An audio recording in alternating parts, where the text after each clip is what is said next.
Assalamualaikum warahmatullahi wabarakatuh. Innal hamdalillah nahmaduhu wa nasta'inuhu wa nastaghfiruh wa na'udzu billahi min syururi anfusina wa min sayyiati a'malina. May yahdihillahu fala mudhillalah wa may yudlil fala hadiyalah. Asyhadu an la ilaha illallah wa asyhadu anna Muhammadar Rasulullah. Allahumma salli wa sallim wa barik ala sayyidina wa nabiyyina Muhammad ibni Abdillah wa ala alihi wa ashabihi wa mawalah wa la haula wa la quwwata illa billah, amma ba'du. Yang saya hormati segenap pengurus Majelis Taklim Istiqomah Qalbu Wahid, yang saya hormati seluruh jamaah Majelis Taklim Istiqomah yang berbahagia. Alhamdulillah, di penghujung bulan Sya'ban, di pengajian rutin kita dapat bertemu. Semoga datangnya kita di majelis ini menjadi tanda-tanda kita menjadi orang yang husnul khotimah. Amin. Karena Rasulullah SAW bersabda, al-umuru bi khawatimiha, semua perkara itu dihitung yang terakhir-terakhir. Oleh karena itu, di penghujung Ramadan, penghujung Sya'ban, yang insya Allah lusa kita sudah mulai, besok malam insya Allah, kalau memang ru'yatul hilal atau hilal dapat terlihat, insya Allah sudah mulai tarawih. Karena secara ilmu falak, secara ilmu astronomi, ketika sudah sekitar 3 derajat hitungan astronomi, maka hilal bisa tampak insya Allah besok. Semoga yang ru'yah besok di seluruh Nusantara yang ada, semoga salah satunya bisa melihat. Amin. Sehingga kita besok sudah bisa mulai sholat taraweh. Oleh karena itu, di akhir-akhir Sya'ban ini, karena tadi Rasulullah menyabdakan yang dihitung terakhir-terakhirnya menjelang kita Ramadan, dan akhir-akhir ini kita gunakan kebaikan, insya Allah akan menjadi kebiasaan kita dalam setiap harinya, setiap bulannya, setiap tahunnya mengakhiri dengan baik. Berarti akhir kehidupan kita juga akan berakhir dengan baik. Wala tamutunna illa wa antum muslimun, kita nanti menghadap Allah mati masih membawa iman. Amin.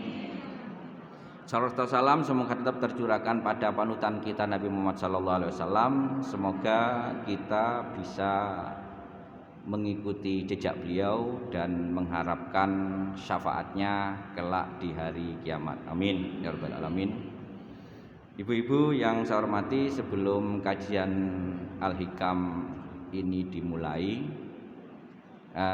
ada sedikit pemberitahuan, pengumuman, dan untuk semakin membuat kita terindikasi husnul khotimah, besok di penghujung Sya'ban, insyaallah besok di penghujung Sya'ban, mulai jam 6, mulai setengah 6, mulai jam setengah 6, Majelis Taklim ini akan mengadakan semaan Al-Quran di Jalan Doho mulai setengah 6. Karena memang besok otomatis kan penghujung ini bagian pertama, bagian dari kita bahagia atau gembira dengan datangnya bulan Ramadan.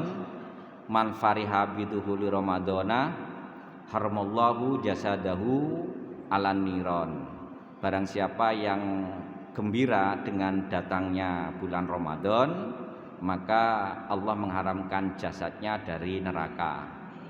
Bentuk kegembiraan bukan di Kediri Mall, bentuk kegembiraan bukan di Ketos, bentuk kegembiraan bukan di mana, di alun-alun sana, kegembiraan utamanya adalah bagaimana kita meningkatkan zikir, meningkatkan ibadah di akhir-akhir Sya'ban.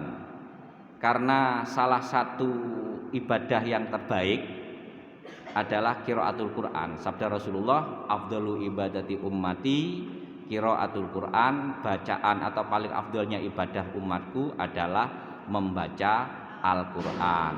Sehingga dalam sholat kalau nggak ada Al-Quran nggak sah, nggak ada Fatihah nggak sah, karena memang paling afdal.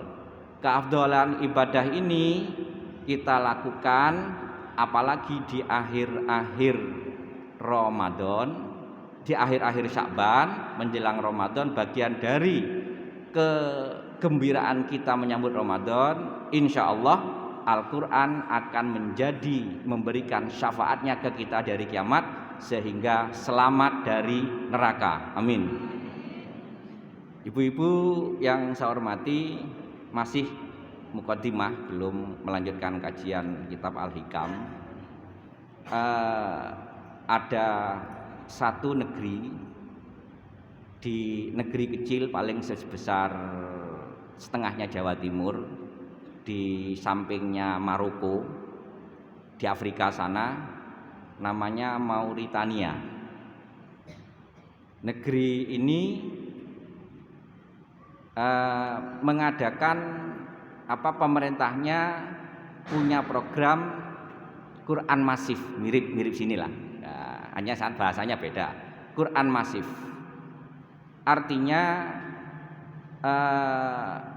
pemerintah ini mewajibkan, bahkan ngontrol, bahkan mensubsidi setiap rumah anak-anak yang umur maksimal 8 tahun sudah harus hafal 30 juz. Di Mauritania sudah harus hatam 30. Jadi sehingga setiap rumah di sana itu hafidhah semua di Mauritania. Jadi pemerintahnya sangat perhatian sekali dan mensubsidi. Akhirnya apa? Menjadi baldatun thayyibatun wa rabbun ghafur. Negeri yang bebas hutang, bahkan pendapatannya surplus karena barokah Al-Quran. Memasifkan Al-Quran di setiap pelosok, bahkan setiap penduduk, setiap warga negara, setiap rumah harus ada hafidnya. Ini langkah yang dilakukan oleh pemerintah Mauritania sehingga menjadikan negeri ini negeri yang makmur. Apalagi memang Allah berfirman, ya, walau ana alal qura amanu wattaqau lafatahna alaihim barakatim minas sama wal ard.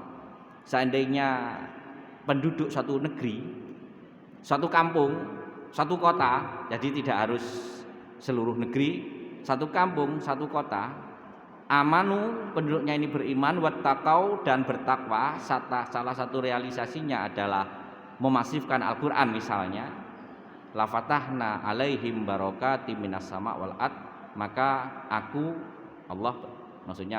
kami akan membuka pintu barokah dari langit dan dari bumi. Ini kalau kita sudah seperti itu, maka kita awali paling tidak dari negeri kita dulu, dari kampung kita dulu, dari kota kita dulu, dari kabupaten kita dulu. Insya Allah ketika Al-Quran, salah satu indikasi takwa adalah bagaimana Al-Quran menjadi masif. Kalau perlu nanti diamalkan, maka insya Allah akan menjadi negeri baldatun thayyibatun wa rabbun ghafur, atau qaryah thayyibah sebutannya, atau qaryah yang mubarakah, negeri kampung yang banyak berkahnya. Karena memang Al-Quran ini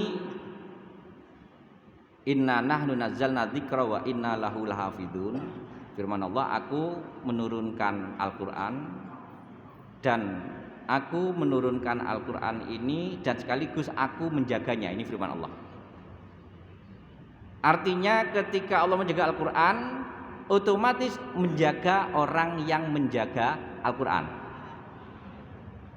Menjaganya ya bukan Al-Quran misalnya ditaruh di bupet yang paling atas, nah itu bukan menjaga, itu nyimpen, itu bukan menjaga, nyimpen saja. Yang menjaga ini maksudnya dibaca setiap hari, kalau perlu hatam minimal atau paling tidak 3 bulan hatam misalnya, atau 2 bulan hatam atau 1 bulan hatam. Ini bagian dari menjaga Al-Quran. Maka insya Allah Allah akan menjaga Al-Quran ini sebaik mungkin, dan yang menjaga Al-Quran juga akan dijaga oleh Allah.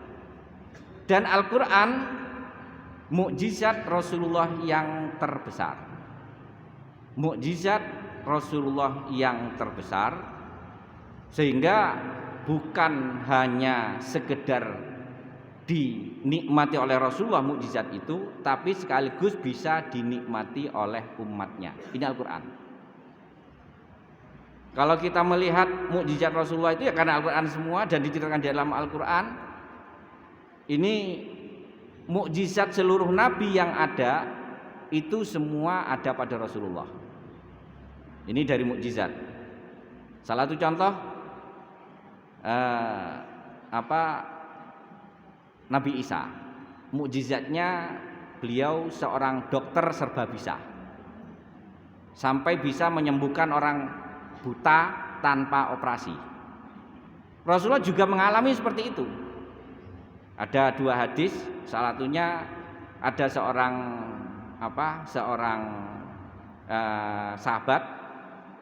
sahabat yang waktu di perang Uhud ini terkena terkena panah matanya sampai bola matanya keluar. Terkena bola matanya keluar, terus sahabat ini langsung ke Rasulullah. Ya Rasulullah, saya ini saya tadi terkena sampai sebelah mata saya keluar. Sekarang saya masih ingin berjuang lagi agar lebih efektif. Dan lagi ada yang kedua, padahal ini ada cacatnya. Dalam tanda kutip di syariat itu cacat. Cacatnya apa? Saya kalau bola mata saya nggak ada, nanti saya nggak bisa melihat yang cantik-cantik katanya. Ini cacatnya. Tetap Allah mengatakan seperti itu, Rasulullah tetap biasa, tetap diam. Artinya selain dia ingin tetap berperang, kemudian kalau mata saya nanti buta, saya nggak bisa melihat wajah istri saya, nggak bisa melihat wajah yang lain-lainnya gitu. Akhirnya Rasulullah dah ambil bola matamu, ambil dikit baca, Rasulullah masukkan tanpa operasi, langsung kembali seperti semula dan dapat melihat. Ini satu mukjizat Rasulullah yang luar biasa. Lah di antara mukjizat Rasulullah yang luar biasa tadi, salah satunya kalau Nabi Musa memukul batu, keluarlah 12 mata air. Rasulullah cukup mencelupkan air ada air satu kecil aja, kemudian ini keluar dari sela-sela jari Rasulullah, dibuat wudhu cukup 70 orang dan sekaligus minum keluar dari jari-jari Rasul. Kemudian dari mukjizat yang dialami oleh Rasulullah, mukjizat terbesarnya adalah Al-Quran. Dan Rasulullah satu mukjizatnya lagi ada, pernah membelah bulan. Kalau bulan sudah ada yang membuktikan dari astronot yang ada, memang bulan kelihatan pernah terbelah. Sudah dibuktikan, pembuktiannya di abad ke-20 ini. Yang astronot yang pernah turun ke bulan, kesimpulannya pernah seperti itu. Dari mukjizat-mukjizat yang diceritakan dalam Al-Quran mukjizat terbesar yang dapat dinikmati oleh umatnya. Maka dari mukjizat itu, jika seseorang benar-benar mengamalkan Al-Quran dan banyak mengikuti Rasulullah, membaca salat pada Rasulullah, mukjizat itu juga akan diperoleh. Namanya bukan mukjizat, karomah, maunah bagi umatnya. Ini dari Al-Quran yang ada. Contoh, ada salah satu yang cerita Syekh Ahmad Al-Jazuli yang ngarang kitab Dalil Khairat. Beliau terinspirasi, ada seorang anak kecil, karena beliau sejak awal oleh bapak ibunya ini dididik untuk selalu membaca Al-Quran dan baca sholawat, salah satunya. Karena mujizat itu akan terjadi pada umatnya, menjadi bagian dari karomah atau maunah. Syekh Jazuli ini waktu itu salipan dengan anak kecil. Ternyata anak kecil ini selalu anak perempuan sekitar umur 7 tahun, belum balik. Karena tadi seperti di Mauritania tadi memang umur 7 tahun artinya sudah banyak yang hafal Al-Quran, maksimal 8 tahun kalau di Mauritania. Ini seperti ini. Jadi anak kecil ini waktu itu salipan di suatu tepi hutan, kemudian dia selalu dari jempol kirinya dia selalu minum gini. Ternyata ketika ditanya, air selalu keluar dari jempolnya. Ini seperti bayi biasa, tapi ini memang bukan karena sekedar kebiasaan, tapi memang ada air yang keluar ini sehingga setiap kali haus dia langsung minum dari jempolnya. Ini salah satu mukjizat, salah satu maunah atau karomah yang diturunkan Allah kepada umat Rasulullah karena ada mukjizat yang diterima oleh umatnya dari mukjizat-mukjizat beliau, salah satunya. Kemudian ketika ditanya oleh Syekh Ahmad Al-Jazuli yang ngarang kitab Dalil Khairat itu, akhirnya setelah salipan kan ada kejanggalan, akhirnya dikejar. Apa kok selalu gini? Ternyata memang keluar air. Setelah ditanya apa yang menjadikan, karena memang pertama saya oleh orang sejak awal, sejak kecil sudah dibiasakan membaca Al-Quran dan membaca sholawat, sehingga itulah keluar. Akhirnya terinspirasi Syekh Ahmad Al-Jazuli itu ngarang kitab Dalil Khairat. Salah satunya itu.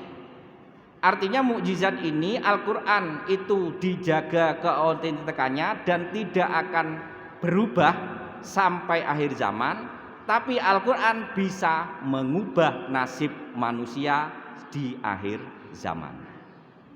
Ini kekuatan kemukjizatan Al-Quran yang tiada tara. Belum isi-isinya, belum hukum-hukum yang ada di dalamnya, semuanya serba ilmiah, logis, dan diterima dan dibuktikan juga oleh dengan pengetahuan, dengan sains. Pembuktiannya sudah banyak dengan sains karena kemuliaan dan kemukjizatan Al-Quran. Oleh karena itu monggo besok karena tadi informasi dari Ibu Ketua Majelis Taklim bahwa sudah izin ke Pemkot tentang pelaksanaan Quran masih atau hataman Quran di Jalan Doho, monggo besok diramaikan daripada Car Free Day yang bisa senggol-senggolan. Kalau Car Free Day kan senggol-senggolan itu, senggol-senggolan, pakaiannya macam-macam, banyak yang populer, pakaian populer. Lah lebih baik kita mempopulerkan Al-Quran, mempopulerkan Al-Quran. Insya Allah akan berdampak pada kehidupan di Kota Kediri dan kepada kehidupan kita semua. Amin ya rabbal alamin.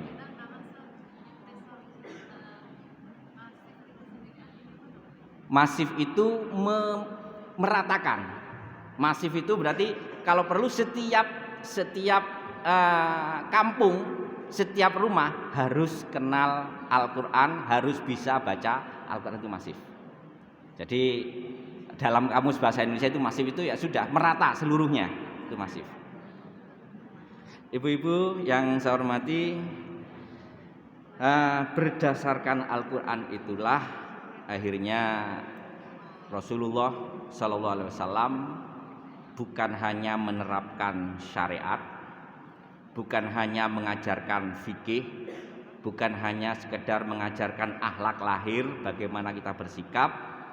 Akhirnya Rasulullah Sallallahu Alaihi Wasallam juga mengajarkan bagaimana batin kita. Jadi kalau hanya belajar lahir, belajar syariat, akhirnya gampang muncul sombong, oh salatku sregep, ya gak ono sing padha mbek aku sing paling apik dhewe. Muncul seperti itu. Dan aku yang paling benar karena aku dalam melaksanakan sholat sesuai dalilnya. Akhirnya sing gak sesuai dalilnya kabeh sholatnya gak diterima. Muncul seperti itu kalau belajar syariat saja. Jadi belajar hadis tok, hadisnya kebetulan yang diambil sepenggal.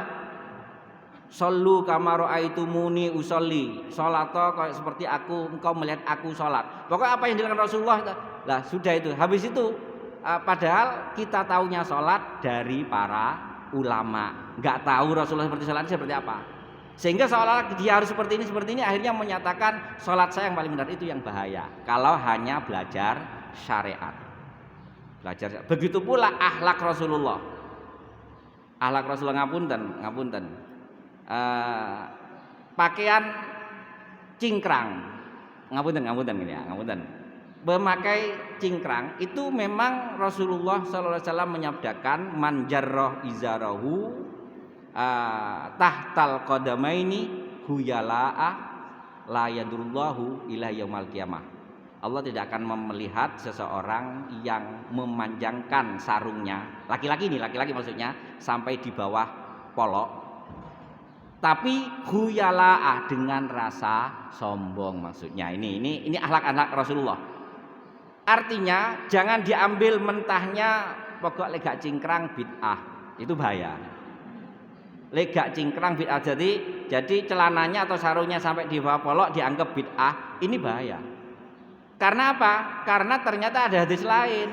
Sayyidina Abu Bakar setiap kali masuk ke masjid, dan beliau memang bukan seorang yang fashionable. Abu Bakar itu bukan seorang fashionable. Sehingga pakai sarung wis ditaleni panggah melorot. Itu Abu Bakar, apalagi memang Abu Bakar suka berpuasa. Wis wetenge kempes, sehingga ditaleni piye melorot. Sehingga setiap kali mau jamaah, ngejar jamaah dengan Rasulullah, itu waktu jamaah akhirnya sarungnya melorot di bawah polok. Ini yang dijadikan jangan sampai kita hanya belajar syariat saja, menyebabkan tadi pokok legak cingkrang bid'ah. Nah, ini Abu Bakar itu orang kedua setelah Rasulullah. Orang kedua, orang yang paling mulia kedua setelah para nabi dan rasul, orang paling mulia adalah Sayyidina Abu Bakar. Ternyata sering sarungan sampai seperti itu. Nah ini dan banyak lagi, legak gawe jenggot, legak jenggotan, bid'ah kan gitu.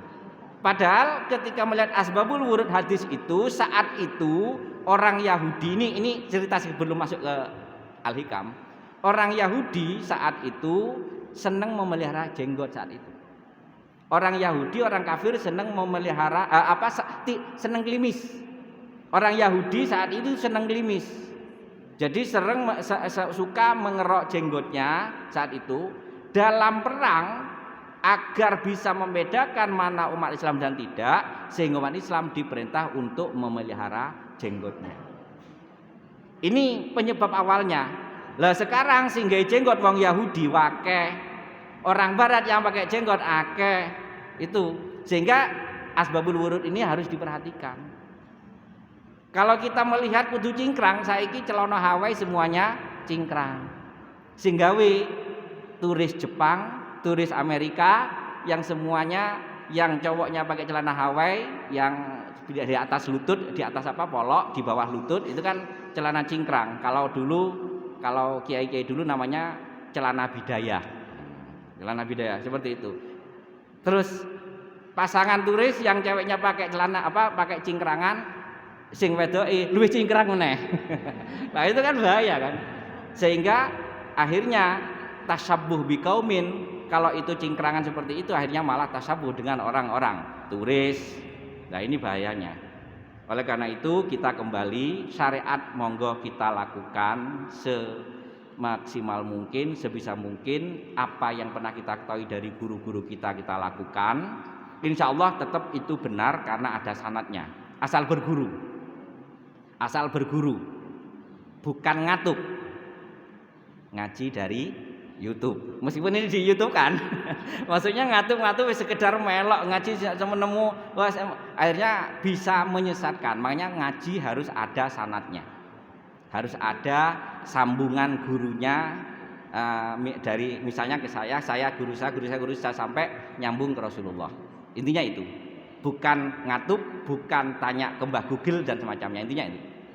Boleh sekedar mencari referensi, tapi tanyalah kepada yang fasalu ahla dzikri in kuntum la ta'lamun. Tanyalah kepada ahli ilmu dan zikir jika kalian ingin mengetahuinya. Ahli dzikri, ahla dzikri ini ahli ilmu dan zikir. Kalau Google ahli ilmu tok, tapi zikirnya gak iso Google.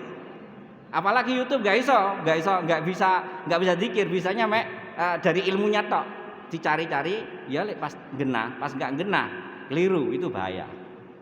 Oleh karena itu kajian ini kita semoga sampai akhir zaman. Amin. Kita lanjutkan Al-Hikam. Bismillahirrahmanirrahim. masih melanjutkan makalah yang dulu kita bahas, karena syarih yang menyarai kitab ini membahasnya cukup lama karena sangat pentingnya wirid atau istiqomah, keistiqomahan kita dalam menjaga wirid kita. Qala fi lataifil minan wa'lamu, ini masih penjelasan tentang istiqomah yang dulu tentang wirid. Wa'lamu, ketahuilah, annallaha ta'ala, bahwa sungguhnya Allah ta'ala auda anwaral malakut fi asnafit ta'ati, meletakkan cahaya-cahaya kekuasaannya, cahaya-cahaya kerajaannya, fi asnafit ta'ati, di berbagai macam bentuk ketaatan-ketaatan kita. Artinya gini, ketaatan kita, keistiqomahan kita dalam melaksanakan ibadah khusus kepada Allah, ibadah hubungan kita, berkomunikasi kita kepada Allah secara khusus, ini ada cahaya-cahaya yang dimunculkan dari Allah di situ. Fa inna man fatahu minat ta'ati sunnifa au uwi au sannafa au awazahu minal muwafaqati. Barang siapa yang dari ketaatan yang biasa dilakukannya ini ada yang bolong, ketaatan yang biasa dilakukannya bolong. Ketaatan ini bukan hanya fardu ya, bukan hanya sholat fardu. Kita kebiasaan menjalankan hal sunnah, termasuk puasa Senin Kemis dan misalnya, biasanya seperti itu. Ketika ada yang bolong,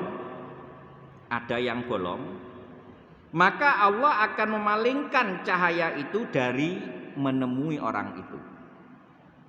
Artinya bahwa pertahankan, kalau kita sudah mengamalkan satu amalan yang wajib, jelas wajib, tapi yang sunnah misalnya, pertahankan, karena itu akan menjadikan Allah memalingkan cahaya yang menyorot awalnya. Kemudian jan safaq di minan nuri akan memalingkan dari satu jenis sehingga dia tidak memperoleh cahaya itu, bimik dari dalika, dengan takaran ukuran seberapa dia berpaling. Artinya gini, kalau pertama kita memperoleh cahaya 80 watt, maksudnya gini, 80 watt dari amalan yang kita lakukan, karena hari ini amalan sunnah itu bolong, otomatis cahaya itu akan berkurang dari kita. Seharusnya dapat suplai 80 watt menjadi 60 watt, ini maksudnya. Sehingga kualitas hidup kita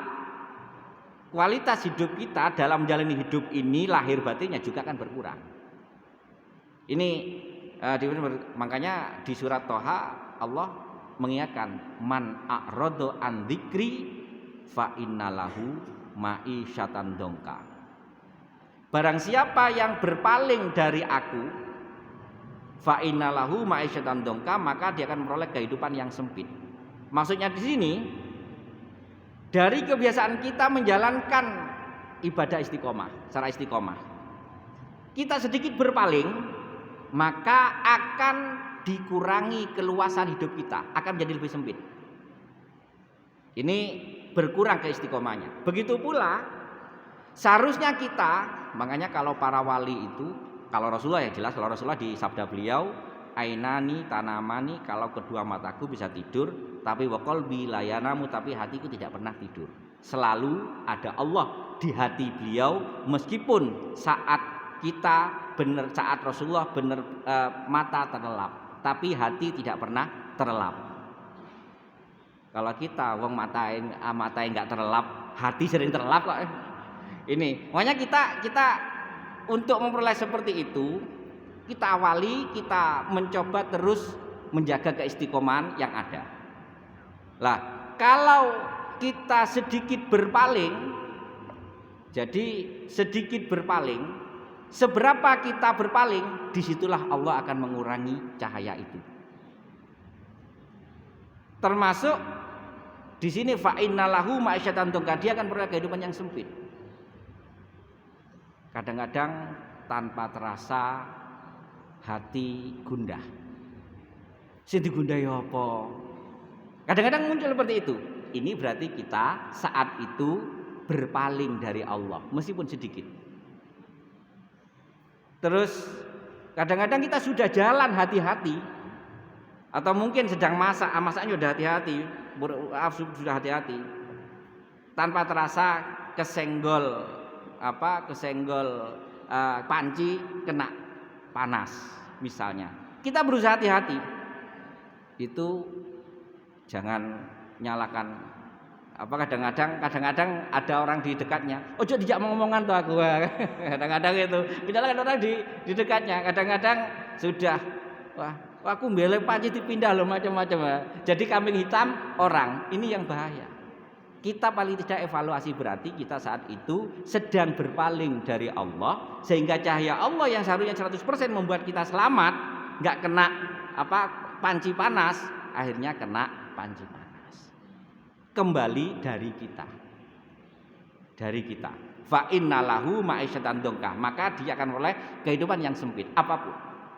Jalan sudah lihat bahwa hati-hati masih kesandung. Padahal kita sudah hati-hati, sudah melihat masih kesandung. Ini berarti kita ada keberpalingan hati kita kepada Allah. Lupa 1 menit akan diberikan kehidupan yang sempit 1 menit. Lupa 1 jam akan diberikan kehidupan sempit 1 jam. Entah bentuk kesempitan kita nggak tahu. Berarti apalagi lupanya 24 jam, ya sudah naudzubillah, kalau lupa 24 jam.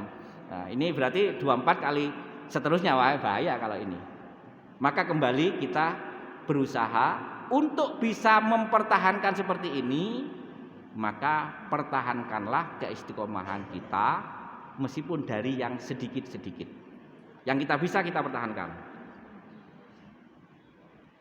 Fala tahmilu syai'an minat ta'ati wala tastaghnu anil auradi bil waridati.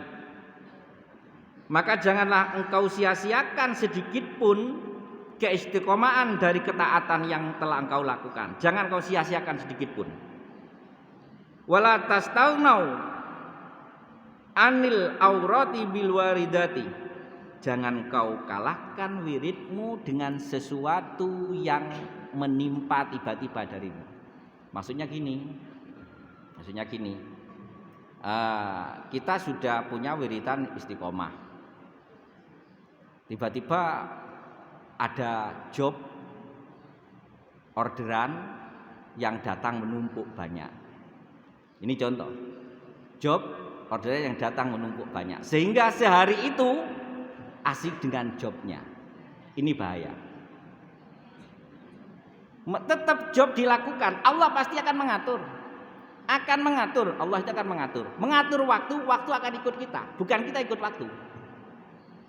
Allah akan mengatur, waktu akan ikut kita, sehingga kita tetap bisa melaksanakan ketaatan itu.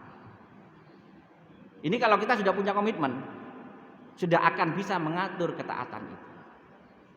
Allah yang mengatur, sehingga job tetap bisa selesai, dilaksanakan, ketaatan kita tidak kita tinggalkan. Ini makanya jangan sampai kita kalah dengan job itu. Di hari itu pokoknya harus selesai. Amalan kita hari itu jangan sampai bolong. Entah nanti sedikit ditunda waktunya. Kan Rasulullah pernah, ini contoh syariat agar kita tetap istiqomah. Di hadis Bukhari, Rasulullah diceritakan agak meriang, malam waktu agak meriang, sehingga beliau bangun pas waktunya sholat subuh, menjelang subuh pas, habis itu sholat subuh, tetap jadi imam. Terus pagi setelah zikir pagi, Rasulullah mengganti sholat tahajud itu di waktu duha sebanyak 12 rakaat. Artinya di hadis Bukhari ini syariat sholat tahajud itu maksimal 12 rakaat. Yang kedua ternyata sholat sunnah bisa diqodho. Maksudnya menjaga, mempertahankan keistiqomahan tadi yang sunnah-sunnah bisa dikodok. Pokok hari itu harus lunas. Jangan sampai hari itu ada yang bolong. Ini. Kalau udah punya komitmen diberi waktu. Kalau udah punya komitmen diberi waktu. Jadi saya gambarkan dulu. Misalnya seseorang, saya gambarkan sudah istiqomah dengan menjaga sholat duha. Akhirnya terpaksa karena ada sesuatu harus ikut rombongan bis. Rombongan bis. Secara logika kalau sudah kita punya komitmen yang kuat, berangkatnya habis subuh sehingga belum masuk waktu duha. Pasti Allah akan memberikan kesempatan, entah itu bisnya harus ngisi bensin, kemudian ngisi solar dan macamnya, sehingga harus menunggu di situ. Itulah kesempatan kita, peluang kita dapat tetap menjaga istiqomah. Atau kadang-kadang paling entah tiba-tiba bisnya bannya gembos di dekat masjid. Nah, itu bagian dari itu. Asal hati kita sudah punya komitmen untuk menjaga keistiqomahan. Makanya di sini jangan kau sia-siakan sedikit pun dari keistiqomahan ketaatan yang telah kamu lakukan, dan jangan kau gantikan keistiqomahan wirid tadi dengan sesuatu yang datang dengan tiba-tiba. Jangan kau kalah dengan itu. Jangan kau kalah. Sehingga wala tardau li anfusikum bima radiya bil mad'un, maka jangan kau ridho dengan nafsumu ketika memperoleh sesuatu yang datang itu, sehingga engkau kalahkan wiritanmu, engkau kalahkan keistiqomahanmu. Kita harus mengutamakan Allah dibandingkan yang lain dulu. Utamakan Allah. Ihfadillah yahfadka. Rasulullah bersabda, jagalah Allah maka pasti aku akan dijaga. Jaga amalan Allah, prioritaskan Allah, pasti kamu akan dijaga. Ini sehingga kalau sudah demikian, maka kalau orang itu tidak kalau menyanyiakan, maka faqada anwaraha min qulubihim, maka akan sedikit-sedikit sirna cahaya-cahaya kekuasaan Allah min qulubihim, dari hati orang-orang yang mementingkan sesuatu yang terjadi tiba-tiba dibandingkan wiridnya. Nah ini, sehingga li'annal haqqo bihikmati ja'ala ta'ata al-jariyata 'alal ibadi mustaqri'atan libabil ghaibi. Maka sungguhnya pada hakikatnya hikmah kita melanjutkan ketaatan kita secara terus-menerus, ini akhirnya Allah akan memudahkan ke kita pintu-pintu gaib. Pintu-pintu gaib ini bukan hanya sekedar rahasia-rahasia, termasuk rezeki itu kan sesuatu yang gaib. Pintu gaib itu bisa rizki, bisa ilmu, bisa kedamaian dan macamnya. Ini kalau kita mau taat secara terus-menerus. Sehingga dari sinilah Rasulullah SAW bersabda ketika ditanya Aisyah. Makanya Aisyah, Sayyidatina Aisyah radhiyallahu taala anha itu dalam tanda kutip, gak sama kemampuannya dengan Rasulullah. Artinya hampir sama dengan kita. Akhirnya Aisyah bertanya pada Rasulullah, ya Rasulullah, ayyul a'mali afdalu ya Rasulullah, amal apa yang paling utama ya Rasulullah? Rasulullah menjawab, adwamuha wa in qallah, yang terus-menerus meskipun sedikit. Lah salah satunya kalau kita melihat standar istiqomahnya Sayyidah Aisyah, sholat duha itu cukup surat Al-Kafirun sama Al-Ikhlas. Surat tahajud cukup surat Al-Kafirun sama Al-Ikhlas.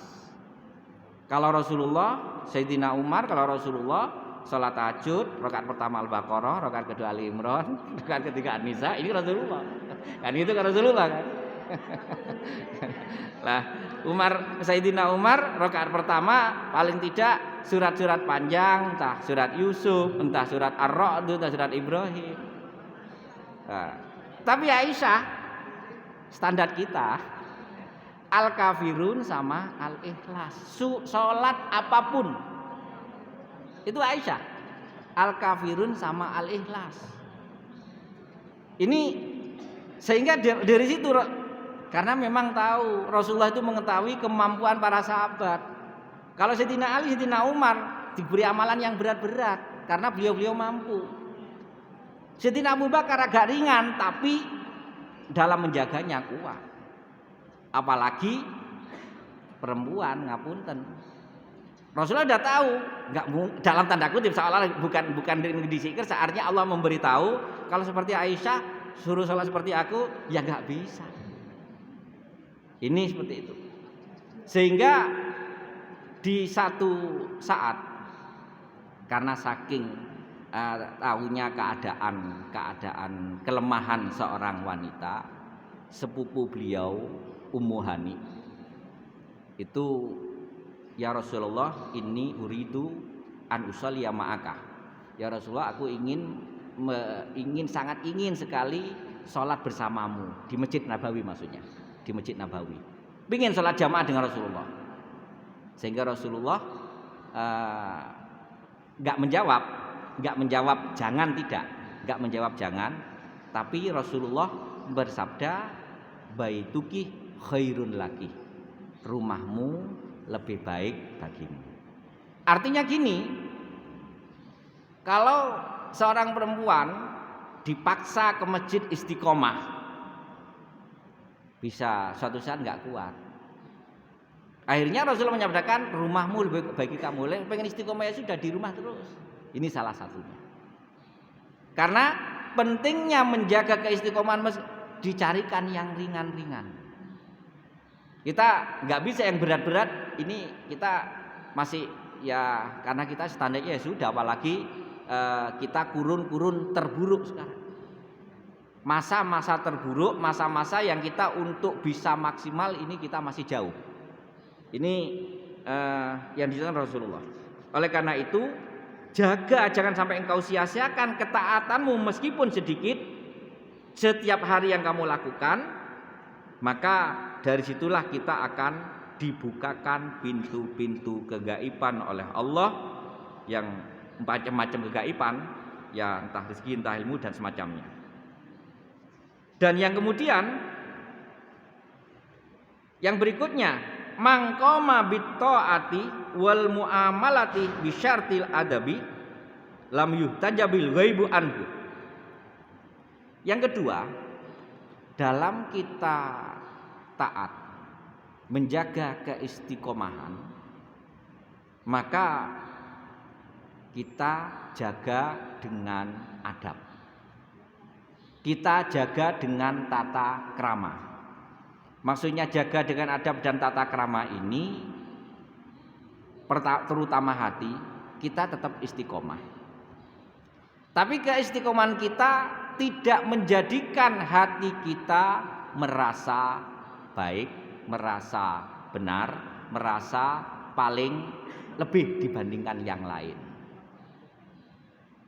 Kita sudah bisa menjaga misalnya istiqomah qobliyah subuh, belum ada apa-apanya karena masih ada yang lain yang jauh lebih istiqomah.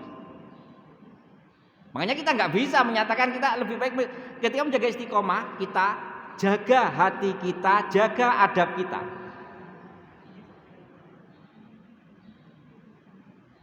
Abu Hanifah, Imam Hanafi itu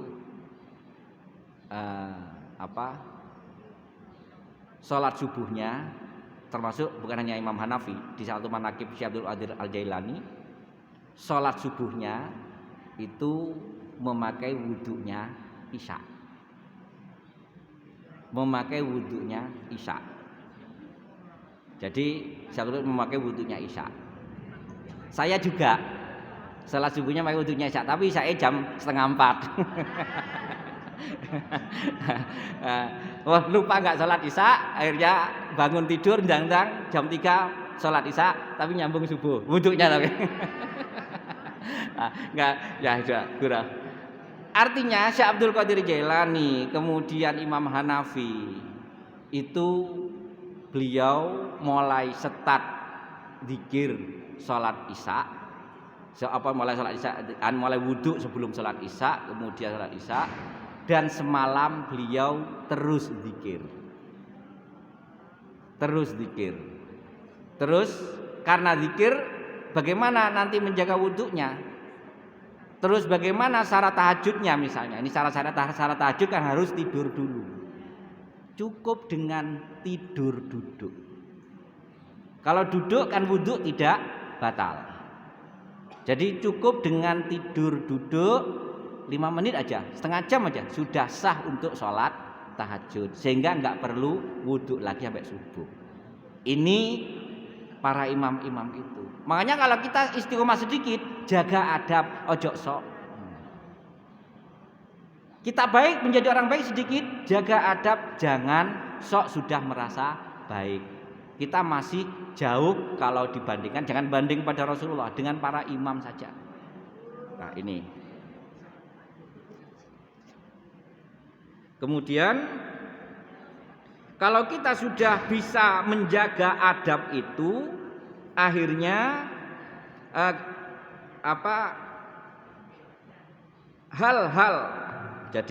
hal-hal yang gaib akan dimudahkan. Karena apa? Karena pada dasarnya hijab hal-hal gaib yang menutup hal-hal gaib. Hal gaib itu kembali bukan hanya sekedar seperti kegaiban setan jin, bukan malaikat setan, tapi gaib itu rezeki kan gaib, kita nggak tahu. Nasib juga nggak gaib, kita tahu. Kodok, takdir kita sesuatu yang gaib kita nggak tahu. Ini maksudnya. Artinya kalau kita termasuk rizki, oleh karena itu dengan kita berusaha menjaga adab kita, itu kegaiban akan dibuka dalam bentuk apapun. Karena tertutupnya hal gaib itu karena adanya wujudul uyubi, adanya aib, adanya cacat yang kita lakukan, cacat hati, cacat amal kita. Makanya kita jaga amal kita, usahakan jangan sampai cacat. Maksudnya tadi jangan sampai cedera dari istiqomah. Yang kedua, hati kita jangan sampai cacat dengan menganggap keistiqomahan kita menjadi yang terbaik. Akhirnya kita menganggap yang terbaik. Lah itu jangan sampai cacat seperti ini. Karena itu yang akan menutup hal-hal gaib dari Allah. Oleh karena itu, untuk bisa seperti itu, maka wala takun mimma yatlubullah li nafsi wala yutalib nafsahu lillah. Agar kita bisa selamat dari itu, maka kita dalam mencari Allah, dalam beribadah kepada Allah, dalam beribadah jadi dalam beribadah kepada Allah ini jangan untuk kita. Adabnya, salah satu adabnya. Kalau akhirnya kita beribadah kemudian untuk kita ini adab. Kalau di Al-Qur'an jelas man amila sholihan falinafsih. Barang siapa beramal soleh maka dia akan memperoleh kebaikan itu, pasti itu. Tapi adab hati kita, salah satu bentuk adabnya ini kita dalam beribadah jangan untuk diri kita. Ini maksudnya secara syariat boleh kita seperti itu, tapi adab kita ibadah kepada Allah hanya untuk Allah. Kita ibadah kepada Allah, apapun yang kita lakukan hanya untuk Allah. Inna sholati wa nusuki wa mahyaya wa mamati lillahi rabbil alamin. Salatku, ini salat. Wa nusuki ibadahku, seluruh ibadahnya. Wa mahyaya kehidupanku, wa mamati kematianku. Lillah ini mempunyai makna di kitab Ihya itu, intinya diartikan. Pertama, lam ini mempunyai makna, apalagi di faidah dalam jar majrur di ilmu nahu. Lillah ini pertama bermakna minallah. Minallah ini dari Allah. Salat saya dari Allah. Nusuki ibadah saya, ketaatan saya, keistiqomahan saya dari Allah. Mahyaya kehidupan saya dari Allah. Wa mamati kematian saya dari Allah. Ini adab hati. Kemudian minallah billah. dengan Allah. Saya bisa datang ke sini ngaji, Allah yang membimbing. Saya bisa sholat, Allah yang membuat kita bisa sholat. Pertama dari Allah, ketentuan dari Allah, kemudian billah. Saat kita melaksanakan itu, Allah yang membuat kita seperti itu. Billah. Kemudian ini lillah. Kembali ke makna alam yang asli. Karena Allah. Bukan karena apa-apa, karena Allah. Ini adab kita. Karena Allah. Yang saya lakukan semua karena Allah. Terus yang terakhir ilallah, untuk menuju Allah. Termasuk kerja kita, mahyaya, kehidupan kita, kerja kita. Dalam kita makan. Makanya makna bismillah itu juga luas. Ketika kita mau memulai makan, bismillah, ini makanan dari Allah. Saya bisa makan karena Allah yang membuat bisa saya makan. Sekarang nggak usah itu. Jangan mengatakan sesuatu yang ringan pun, makanya mengerjakan sesuatu yang ringan sekalipun jangan lupa bismillah. Ini maknanya sama dengan lillahirabbil alamin tadi. Jangan lupa bismillah. Karena apa? Wes minum aja ya.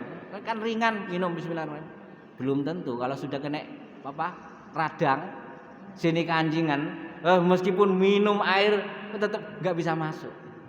Makanya seringan apapun kita minallah, dari Allah, kemudian billah karena Allah yang buat kita, bismillah, kemudian lillah karena Allah, terakhir ilallah, bertujuan untuk beribadah kepada Allah. Apapun yang kita lakukan, mahyaya wa mamati, termasuk kematian kita.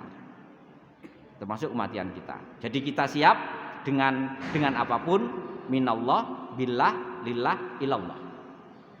Nah, kalau sudah seperti ini adab-adab kita. Sehingga kalau sudah seperti ini, sehingga karena merasa dari Allah, kita nggak punya kemampuan apa-apa, sehingga nggak merasa ada kelebihan di diri kita.